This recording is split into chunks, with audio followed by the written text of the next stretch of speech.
Napasigaw ang mga residente nang biglang makuryente ang mga nagtatanggal ng Christmas tree sa Mabini, Negros Oriental. Kitang-kita kung paano nag-spark ang kable ng kuryente. Mula sa ginamit nilang boom truck, pinagtulungang buhatin ang barangay kagawad na nag-aagaw buhay na. Ang boom truck operator na empleyado ng Mabini LGU tumalon umano matapos makuryente. Naisugod pa sila sa ospital pero parehong binawian ng buhay kalaunan. 3 tauhan pa ng barangay ang kritikal.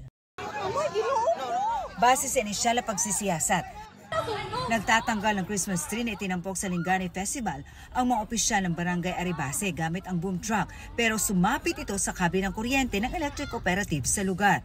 Na-conclude naman ang festival, so ang mga barangay ilan ang ginahinay o kuha ilang mga Christmas tree. During silang pagkuha sa ilang Christmas tree, gamit sila og manleaf katong boom truck.